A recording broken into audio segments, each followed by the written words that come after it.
Welcome to Chalk Talk with 70sbig.com. Today I'm going to talk about the banded squat. And this particular movement is essentially just putting a band around your thighs and doing a squat. And it's doing it so that you can rehab or prehab and just get better at squatting. So we're going to talk about how. So the main thing that needs to happen in a well-executed squat is that the hips are going to externally rotate. In other words, the front of the thigh is going to be moving out as opposed to in. This would be internal rotation, that would be external rotation. So external rotation is going to facilitate squatting because it's going to have all of the external rotators, namely the glutes, and then a bunch of smaller ones, but the glutes are the large muscles. They're going to do their job of holding the femur out, and that's going to tighten the external rotators, contract and shorten them, and then tighten the adductors so that you have a lot of tension around the hip. The more tension you have around the hip, the more control you can have, and the more muscles are involved in the overall movement, then the stronger you are because you can apply more force. So it's also going to alleviate the potential for irritating structures because you're loading them in properly. So one obvious example might be knees coming in, you've got medial stress on the knee, so it could be adductor or just medial knee stress that can be alleviated by externally rotating, as an example. So we've got active glutes is kind of a term that can indicate that you should be actively externally rotating throughout the descent and ascent of a squat.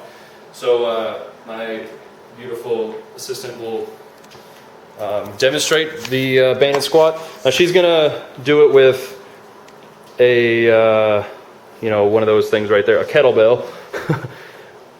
So she's gonna do a goblet squat because she's working on staying vertical throughout the movement, and it helps balance the load when you are holding the weight there. So I'm gonna get a couple reps up here.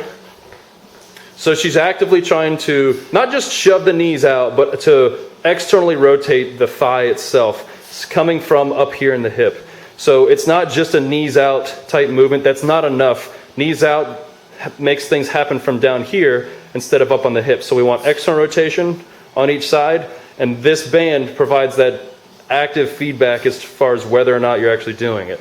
So in her case, with her hip issue, she's got a little bit of let me go back over here. She's got a little bit of an issue of favoring towards the left side, so she's also focused on an even down and even up.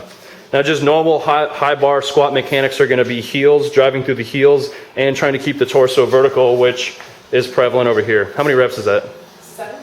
Okay, do a couple more.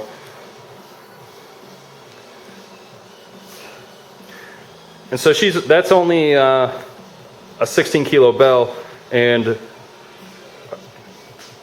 she's got the look of exertion. All right, that's good. Okay, so as you saw when Allie was squatting, she was using a kettlebell, and you can do this movement loaded. The kettlebell, in our case, it just helps her stay a little more vertical. She has a little trouble when she's not wearing her weightlifting shoes, staying vertical, so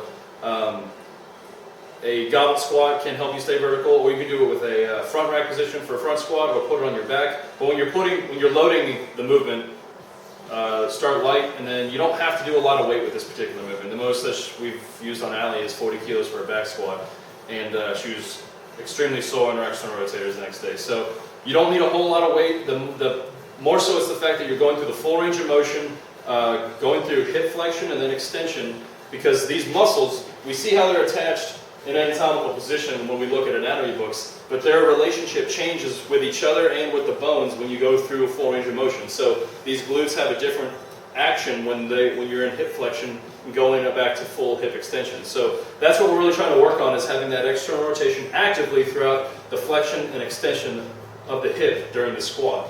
If you have any issues with your piriformis or your glute medius, which are kind of in this upper butt area from sitting down, being in hip flexion a lot, or just them being kind of junky and it causing some sciatic issues, this could be one way to help rehab them. It's not the be-all, end-all, but it's definitely a start. And then if you have been told you have sleepy glutes or whatever silly terms there are, of just glutes that are not functioning well within the context of gross motor pathways like the squat, then this movement can help develop that. The banded squat can be used for about sets of 5 to 10. If you're doing them unloaded, you can do 10. Anywhere from 3 to 5 sets, and you can do them as part of your warm-up, or you can do them at the end of your training session.